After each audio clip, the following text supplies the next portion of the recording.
Flight Dreams, a Mark Manning mystery, Book 1. Author, Michael Kraft. Publisher, Open Road Integrated Media, New York. Narrator, Eric Ost. Monday, October the 5th. 88 days till deadline. By Monday morning, the long autumn rains have settled over the Midwest. Manning drives north on Sheridan Road toward the Carter estate in Bluff Shores. The pavement glistens black beneath dense forests, their wet foliage hanging low against a formless sky. Something Italian, something frivolous and operatic, warbles from the radio and fills the car's chilly interior. A contrast that Manning finds more irritating than uplifting. The motors of the windshield wipers whir with each swipe of the blades, syncopated with the tempo of the music. Mercifully, the area climaxes and dies. Good morning, friends and neighbors, wherever you are. It is the drawling radio voice of Bud Strickham, a local commentator cut from the same philosophical cloth as Humphrey Hastings. In contrast to Hastings' eloquently affected manner, though, Stricham's gravelly style is that of a down-home, aw-shucks man of the people. And if the crisis in Ethiopia isn't enough to shake your faith in international diplomacy, just look at the antics of officials here at home and their clumsy efforts to snag airline heiress Helena Carter's killer. This spirit of apathy and indifference extends even to the Chicago Journal, which historically prides itself as watchdog of the public interest. Ranting demagogue, Manning mutters to the radio as he switches it off. Shaking his head as if to clear it of Sturcom's words, he slows the car at an intersection, peering through the rain at a street sign. He turns off Sheridan Road onto a quiet thoroughfare that leads him past unmarked roads to the vast, secluded estates perched on the lakefront. Manning slows the car as it approaches a driveway marked by a white rail fence and a country mailbox labeled with block letters, Carter. Turning onto the winding drive, he is struck by how flawlessly everything is maintained. Fencing, ornamental trees, beds of fall flowers. Things have certainly been kept in order, as if for Helena Carter's imminent return. Rounding a curve of the wooded drive, he finds himself in view of the house, the lake, and a widespread, freshly mowed lawn that glows electric green against the blur of a dark sky. Parking near the front of the house, Manning checks the pockets of his trench coat for pen and notebook before stepping out into the rain. He ducks into his collar, dashes to the door, and rings the bell. As he waits, the lake roils beyond. When the heavy enameled door at last creaks open, a stooped man in his 60s peers out. For a moment, then swings the door wide, saying, "Good morning, Mr. Manning. We've been expecting you." Manning steps into the checkered tile entry hall and removes his coat. He fumbles in the pockets for his pen and steno pad, studying the little man as they exchange small talk. A uniformed butler would fit this setting to a T, but the man is dressed in freshly pressed work clothes, chambray shirt and wash pants. His manner is friendly and homey, not the least pretentious. And then Manning remembers. "You're Arthur Mendel," he tells the man. "This is the nefarious houseman, the cunning majordomo, whom Humphrey Hastings seems determined to bring to justice." "I'm flattered that you remember," says Arthur. "It's been nearly 7 years, and the day you were here, the day after Mrs. Carter disappeared, things were a bit hectic." Chuckling at his own understatement, he takes Manning's coat and leads him through the house, saying, "Miss O'Connor was happy to get your call. She's waiting for you in the parlor." Arthur opens a paneled walnut door to let Manning pass, closing it behind him. The room is intimate in scale, designed for small groups of guests. Comfortable, stuffed furniture faces a hickory fire framed by a mantle of coral-streaked marble. On a low table before it, a silver coffee service reflects the flames. 2 cups and saucers plank a tray of pastries. "I didn't know if you'd have eaten," says a voice, its speaker hidden by the chintz-covered wings of a plump chair. "I get the impression that young people don't bother with breakfast." Margaret O'Connor, sister of the missing heiress, rises to face her visitor, offering a hand. As he steps forward, she is a small woman, tastefully dressed, perhaps too formally for the early hour. Her hair has been freshly primly coiffed, with no attempt to hide the gray that now ousts the brown. "You're too kind, Miss O'Connor," Manning tells her, taking her hand. "Won't you please call me Margaret? Mr. Manning, I find Miss a touch unbecoming for a woman of my age." She winks at him. By Manning's calculation, she is only 48 years old, 8 years younger than her sister, but she does, in truth, exude a spinsterly air. He is charmed by her candor. "I'd be delighted, Margaret. And please call me Mark." "I'd like that very much," she answers, patting his hand. "May I offer you anything?" "Just coffee, thank you." They settle themselves. She serves, and they relax for a moment before beginning the interview. "Will you mind if I take a few notes?" Manning asks, opening his book. She dismisses the question with a wave of her hand. "Of course not. That's why you're here." A cat appears from around the base of Manning's chair, brushing the length of its body along his cuff. Its huge gold almond-shaped eyes look up at him. Manning's green eyes stare back at the animal. The cat's dense brown fur seems vibrantly orange in the glow of the fire. Each hair is tipped with darker shades of brown or black, like the coat of a wild animal. Its lithe body, long front legs, and big tufted ears give the cat a regal, hieroglyphic bearing. It cocks its head and emits a quiet, inquisitive meow. "That's the cat," says Manning, transfixed by the animal's gaze. "What cat, Mark?" "The cat in the magazine with your sister, when they won the big award." "Heavens, no," Margaret tells him, with a laugh. "That was this cat's grandfather. He's gone. This is Fred." "Fred?" he asked, with a tone suggesting he expected something more exotic. He leans forward and extends a hand to stroke the cat's head. Fred nuzzles forward, erupting into a well-tuned purr. At that moment, a second cat appears from behind the chair. "And who's this?" Manning asks. "Ethel." "Married?" "No," said Margaret, feigning shock. "They're brother and sister." They both laugh heartily while Fred and Ethel explore Manning's shoes. Finding little worth sniffing, the cats turn their tails to Manning and drop themselves in front of the fire. Fred sprawling, Ethel curled. "They're beautiful," says Manning. "I've never seen an Abyssinian, at least not until last week when I saw that magazine picture." "I'm not surprised," she tells him. "Abyssinians are still rare. The breeding is controlled and the litters are small." Manning sips his coffee. A burning log shifts in the grate and pops, spraying sparks, breaking a momentary lull. Manning tells Margaret, "Your home is in a much calmer state than when I last saw it, the day after the disappearance." "Oh, yeah, I remember it well. Such a commotion it was," she tells him, fluttering both hands. "I was in something of a state that day.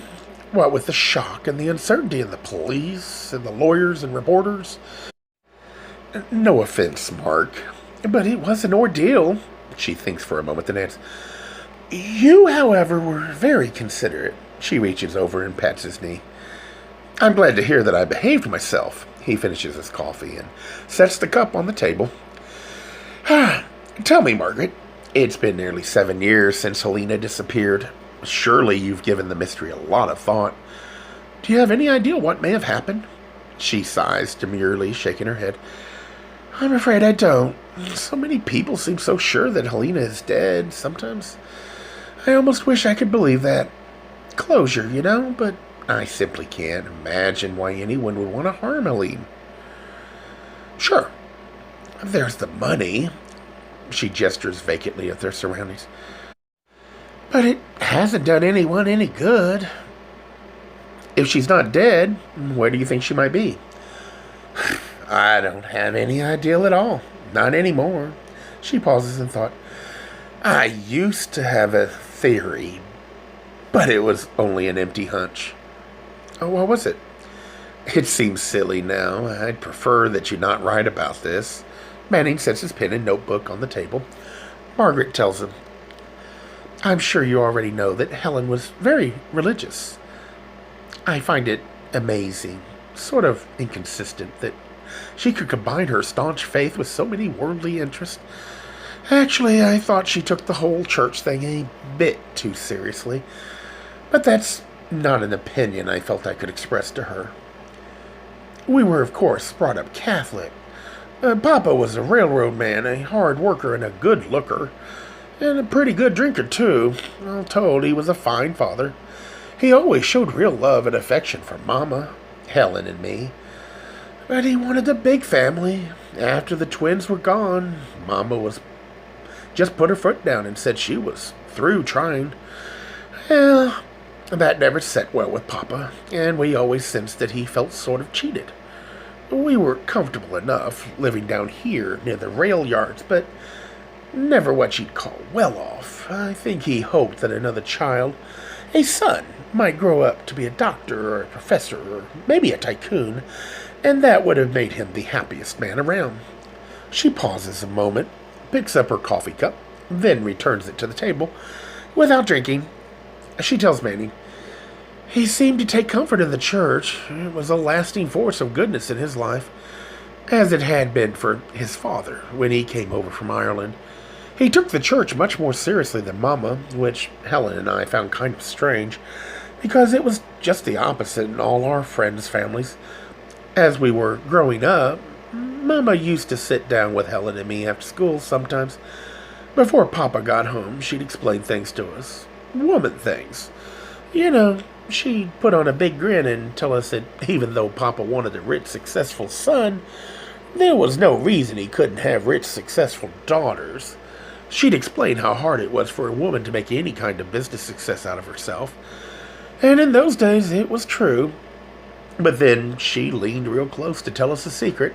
Helen and I listened with eyes as big as saucers while she told us how we could be successful in a way that would do Papa proud. Pretty little girls like us, she said, should have no problem going out and finding a couple of nice, rich husbands. Helen and I giggled and bit our knuckles. It all sounded so naughty. She picks up the cup again, sips from it, and then holds it in her lap, coddling it with both hands. Well, I don't have to tell you that Helen managed to go out and do exactly what Mama said. I tried to, but was never so lucky. When Helen found Ridgely Carter, Mama told her that she should call herself Helena, because it sounded more sophisticated. Papa died before the wedding. Helen moved out when she married, of course, so I ended up staying home with Mama. Money wasn't a problem. We had Papa's railroad pension, and Helen was always generous when any special need came up. When Mama died, that was the end of the pension. I was uneducated, unemployed, and at 30, I assumed forever single. Margaret returns her cup to the table, sitting it in its saucer with a decisive clink.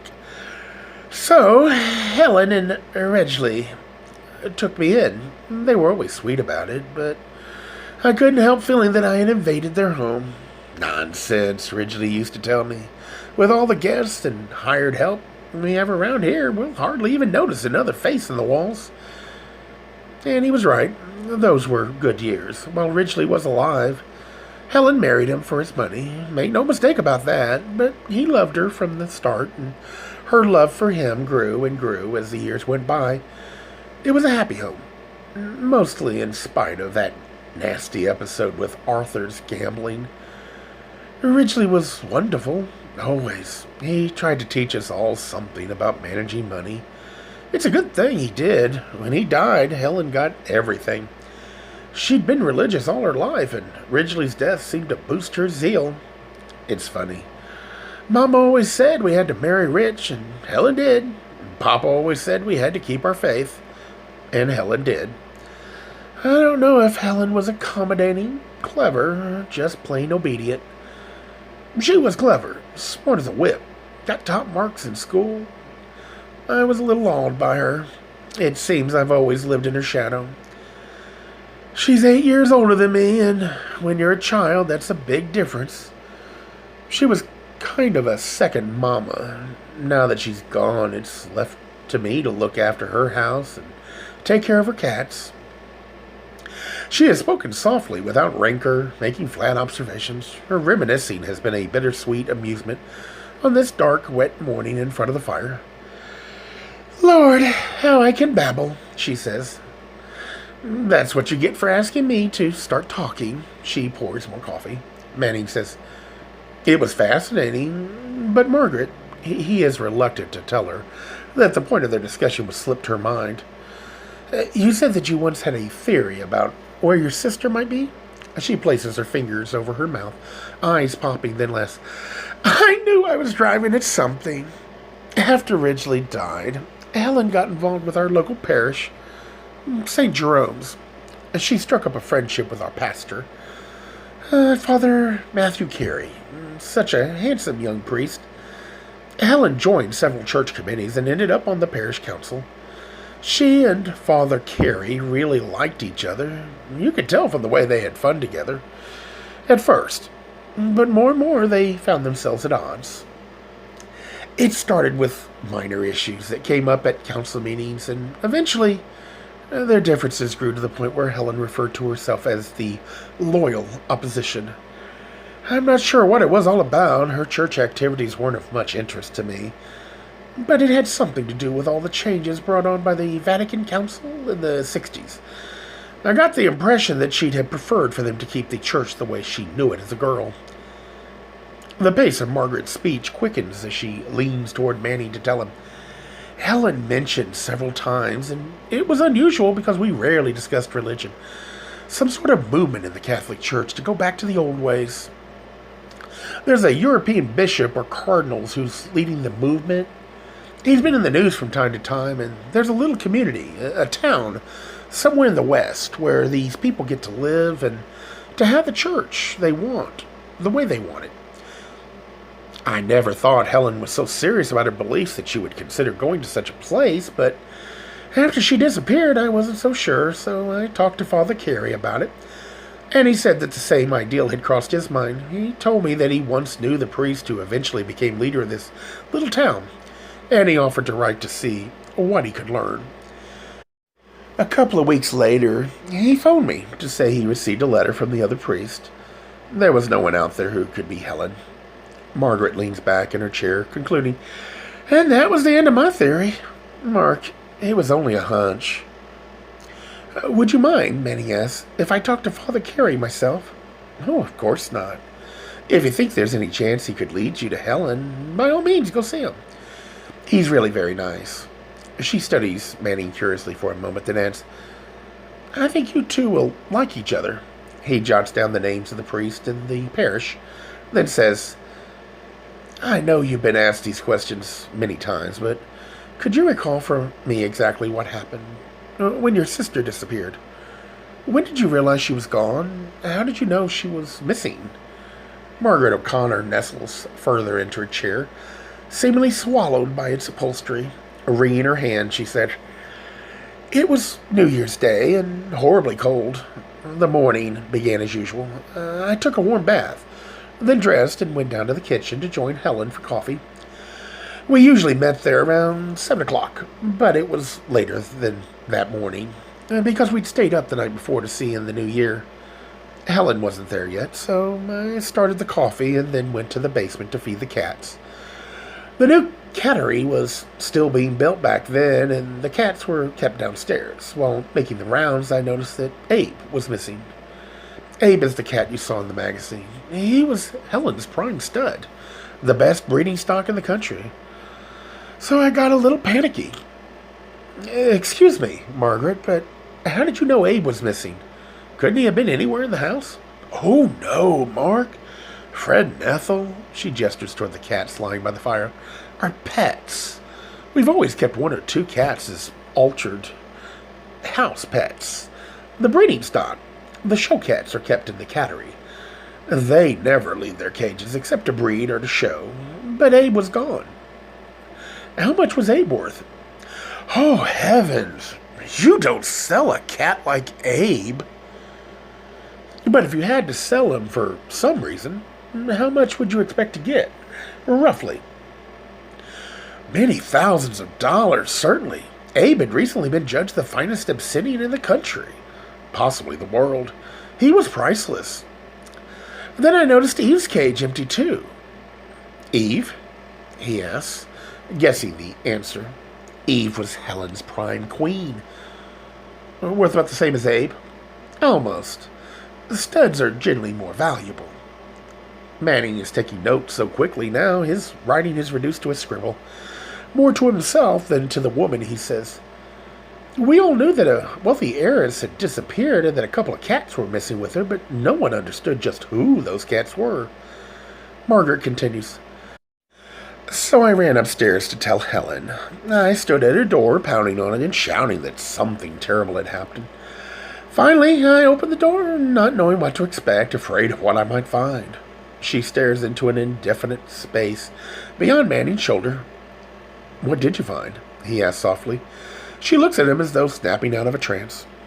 Nothing, she says with a shrug. Helen wasn't there. Her room was in order. I glanced through the closets, but nothing seemed to be missing. What'd you assume, then, about the cats and your sister? I assumed they were together, she tells him, stating the obvious conclusion. It was unusual, but nothing worth phoning the police about. Not yet.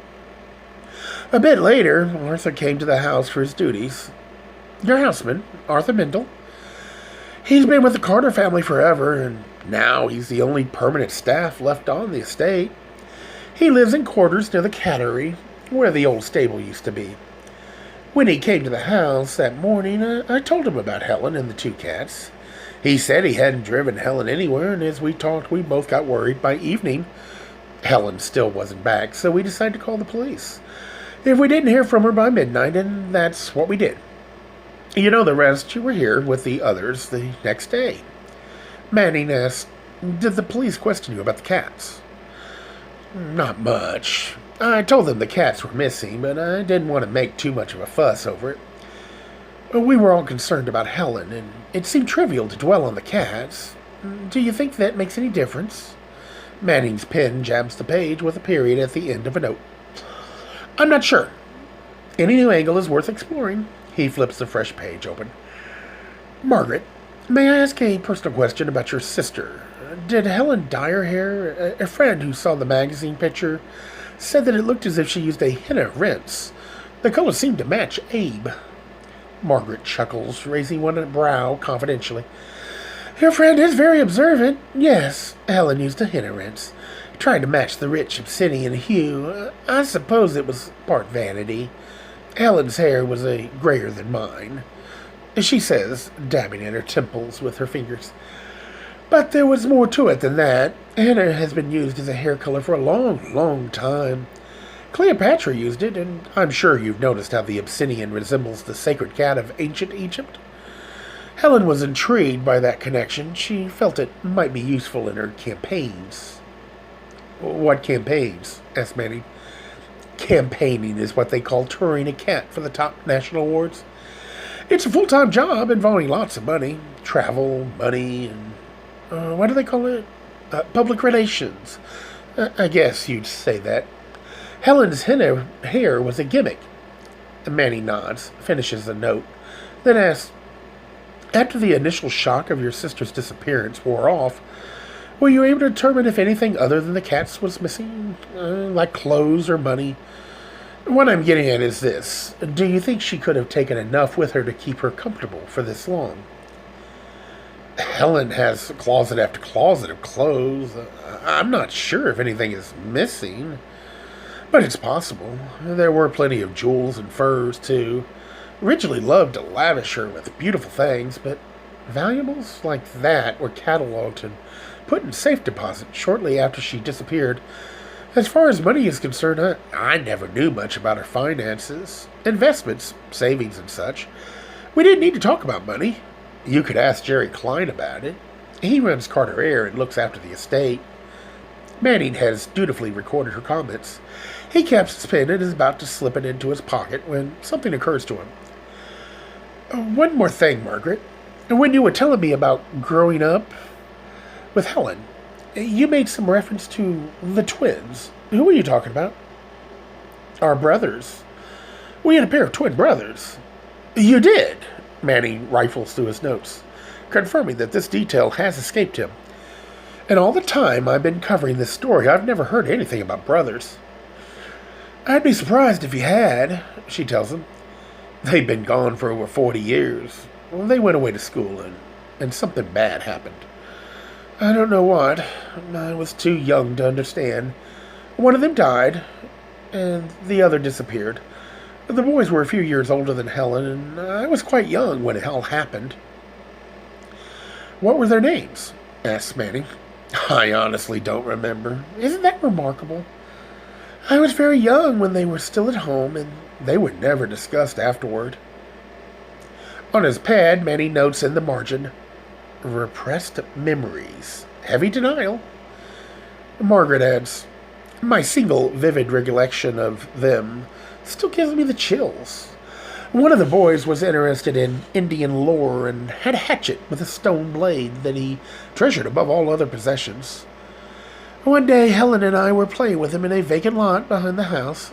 He caught a garden snake, which terrified me enough. Then with his hatchet, he chopped off its head. It made me sick. Literally. Mama couldn't get the bile stains out of my dress, so she threw it away.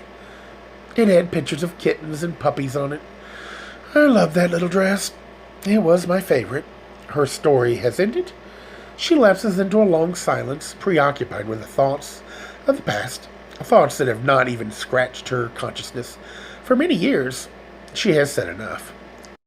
Quietly, Manning caps his pen, closes his notebook, and reaches down to the floor to rub one of the cats behind its ears. Fred gazes up at Manning with an expression that looks like an appreciative grin, and then breaks into a rumbling purr. Ethel interrupts her nap long enough to open her eyes a slit, wondering what has roused Fred. Manning rises. Don't get up, he tells Margaret. I've taken enough of your time today, and I truly appreciate the information you've shared with me.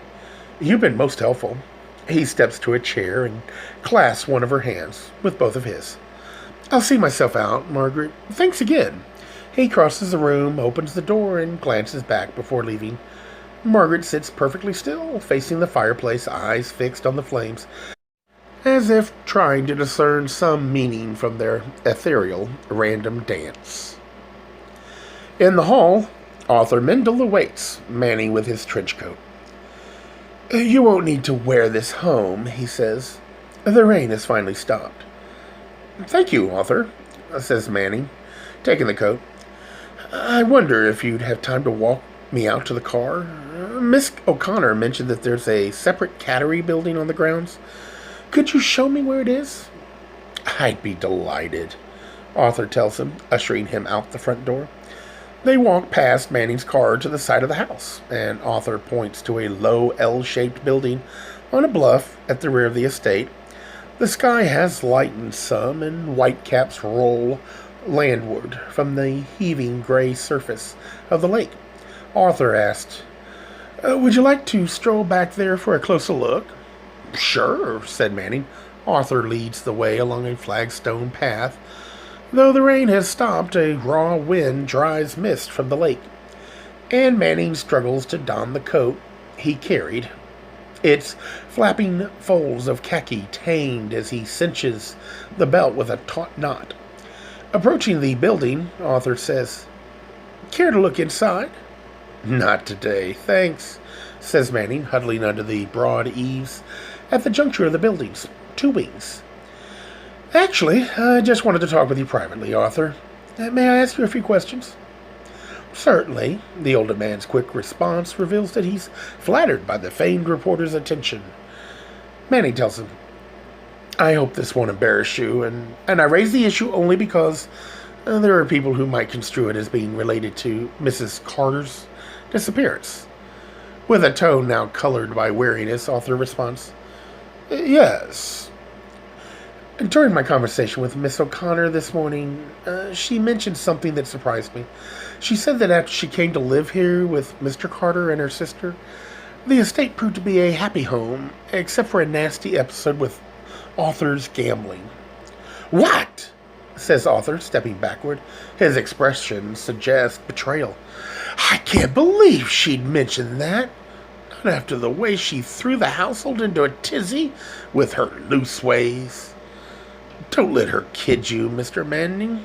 She may come across as Miss Prim and Proper, but let me tell you, he stops. He said too much. He buries his mouth in his hands, regains his composure, then forces a smile and tells Manning, I'm sorry. That was inappropriate. I hope you'll kindly disregard those remarks. What Miss O'Connor told you is quite correct. Did the gambling problems relate to the horses? I'm afraid so, yes. As you may know, Mr. Carter enjoyed horses and maintained a stable that I looked after. It was right here, and in fact, before the cattery was built. He never raced them, but enjoyed the track, and we both had a passing acquaintance with a lot of pros out there. Jockeys, trainers, and such. Mr. Carter placed an occasional bet. It was the social thing to do, but I got a little too deep in it. I lost more than I won, and I borrowed from the wrong people. Some threats were made, and it came to Mr. Carter's attention, which scared me more than the threats, but he was always a perfect gentleman, and he proved to be my best friend. What'd he do? Manning asked. The mist has collected in Arthur's hair, streamed to his brows, and now drips down his cheeks. There may be tears, too. Manning isn't sure. Arthur smiles through the water on his face, saying, Richly, Carter paid off my debts, suggested I stay away from the track, and never mentioned it again. I never bet on another horse, and I don't think he did either. Manning turns from Arthur, pondering the horizon over the lake. He asks him, Do you know there's a notion going around that implicates you in Mrs. Carter's disappearance? I hear things like everybody else. Manning turns to him. This horse business won't look good, Arthur. It doesn't look good. It's news to me, and I don't know what to make of it. Arthur touches Manning's arm. It doesn't mean anything, he assures him. It happened. It wasn't very nice, but then it was over. I lost all interest in racing. Mr. Carter didn't even seem to care about his own horses after that. Later, after he died, Mrs. Carter agreed with me that there was no point in maintaining a stable on the property, so we had it torn down. Mrs. Carter wanted to use the space for her cattery. It was under construction when she disappeared, and here it stands. Arthur gestures with both hands toward the sturdy foundation of the building. Manning pauses to think, checks his watch, then says, Okay, Arthur, I need to get back to the city. Thanks so much. My pleasure, Mr. Manning. If I can help in any way, you know where to find me. They shake hands and step out from under the eaves, beginning their trek to Manning's car. They have ventured only a few yards from the cattery when Manning glances back for another look at it. The longer of its two wings stands where the stable must have been, making use of the old brick footings. The shorter wing, however, was built atop a massive new foundation of concrete. Gay Mysteries audiobooks. I think it is easy to hate a label, but a face humanizes the word. So this effort is twofold. To offer comfort to those like myself that your world didn't end because you don't fit into the view of acceptable society on both sides. And in hopes of helping those with family that are LGBTQ, that it doesn't mean we are aliens from the child they once knew. Reassure them so they can maybe be supportive at the same time, being true to their values.